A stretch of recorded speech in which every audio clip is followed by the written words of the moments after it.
دنیا میں کئی تہذیبیں آئیں اور گئیں، ان کے نقطۂ عروج پر لوگوں کو لگتا ہوگا کہ ہمیں کبھی زوال نہیں آئے گا، اور یہ سوچ آئے بھی کیوں نہ جب اتنی بڑی سلطنتوں کی حفاظت اتنی بڑی فوج کر رہی ہو، اور وہ سلطنت اپنے لوگوں کی اور وہ لوگ اپنی تہذیب کی حفاظت کر رہے ہوں، تو یہ سوچانا ایک فطری بات ہے۔ لیکن ہر عروج کا زوال ہے، سلطنت بنتی ہے، پروان چڑھتی ہے، عروج پاتی ہے اور پھر تنزلی کے مناظر طے کرنا شروع کر دیتی ہے۔ اس کا زوال بغاوت، خانہ جنگی، مس مینجمنٹ یا مخالفین کی فتح کسی بھی طریقے سے ہو سکتا ہے۔ جب سلطنت بکھرتی ہے تو لوگ محکوم ہو جاتے ہیں اور تہذیب بھی دم توڑنے لگتی ہے، لیکن آج ہم کسی بڑی سلطنت یا تہذیب کے زوال پر بات نہیں کریں گے، بلکہ ایک ایسے شہر پر بات کریں گے جو صدیوں دنیا کی نظروں سے اوجھل رہا، جس کی تباہی کی وجہ کوئی جنگ،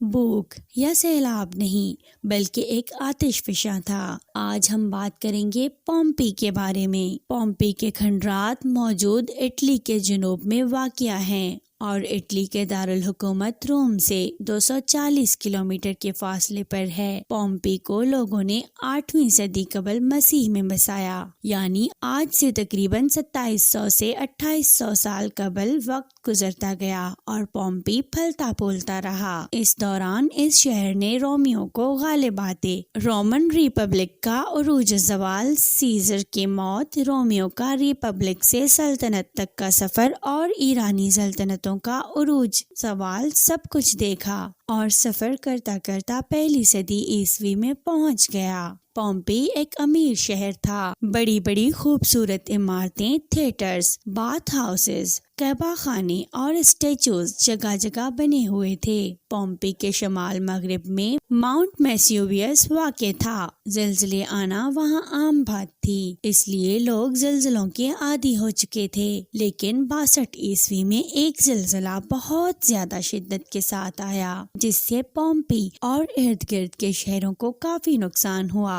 اس زلزلے سے نقصان شدہ عمارتوں کی ابھی مرمت ہو رہی تھی، اور کچھ عمارتوں کی مرمت 79 عیسوی تک مکمل نہیں ہوئی تھی۔ 79 عیسوی تک پومپئی کی آبادی 20,000 تک پہنچ چکی تھی۔ 14 اگست 79 عیسوی باقی دنوں کی طرح ایک مصروف دن تھا۔ ہر طرف گہما گہمی تھی، بچے کھیل کود رہے تھے، لوگ گپ شپ کر رہے تھے، کچھ لوگ دکانوں پر کھڑے پسندیدہ چیزوں کی قیمتوں پر بحث کرنے میں مصروف تھے، غلام اپنے روزانہ کے کاموں میں مصروف تھے، اور اچانک ماؤنٹ ویسویوس پھٹ پڑا۔ ہزاروں آنکھیں اس طرف متوجہ ہوئیں اور پتھرا گئیں۔ دھماکے کی آواز نے سب کے دلوں پر لرزہ طاری کر دیا۔ آتش فشاں سے جب بہت بڑی مقدار میں دھواں اور راکھ نکل کر پھیلنا شروع ہوئی تو گویا جیسے آسمان ہی کالا ہو گیا ہو۔ کچھ لوگ تو ایش کو انہیل کرنے کی وجہ سے دم توڑ گئے، لیکن بہت بڑی تعداد ہیٹ کی وجہ سے مری۔ جب ایک آتش فشاں پھٹتا ہے تو اس میں بہت تیز رفتار سے پتھروں کے ٹکڑے، گیسز اور گرم ترین راکھ خارج ہوتی ہے۔ آتش فشاں تقریباً پومپئی سے 16 کلومیٹر دور تھا، لیکن اس سے نکلنے والے پتھروں اور راکھ کی رفتار 160 کلومیٹر فی گھنٹہ کے حساب سے تھی۔ لوگوں کے پاس بھاگنے کو نہ کوئی جگہ تھی نہ وقت۔ پومپئی کا ٹیمپریچر انکریز ہو کر 250 سے 300 ڈگری تک چلا گیا، جس نے لوگوں کو بھاگنے کا بھی موقع نہ دیا۔ بہت سے لوگ چلتے چلتے،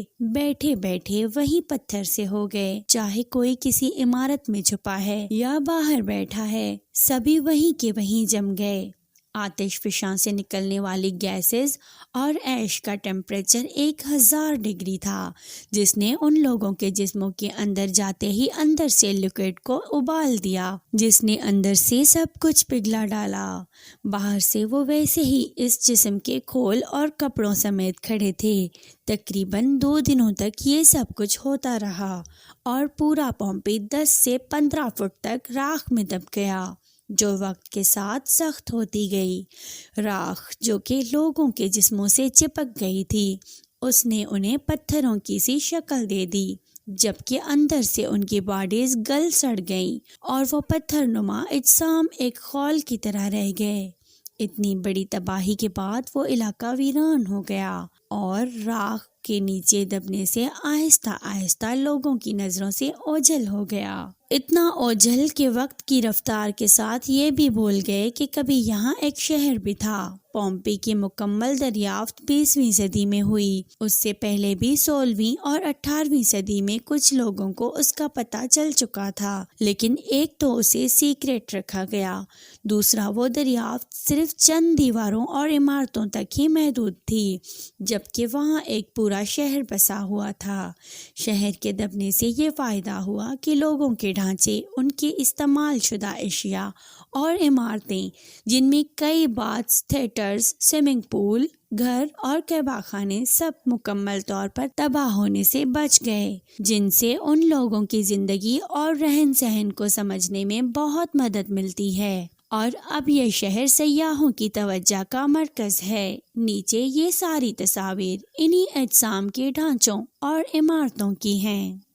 جی تو ناظرین، یہ تھی ہماری آج کی ویڈیو۔ میں امید کرتا ہوں کہ آپ کو ہماری آج کی ویڈیو بھی اچھی لگی ہوگی۔ اگر ویڈیو اچھی لگے تو اس کو لائک کر دیں، میرے چینل قمر بھائی آفیشیل کو بھی لازمی سبسکرائب کریں۔ ملتے ہیں کسی اگلی ویڈیو میں، تب تک اللہ حافظ۔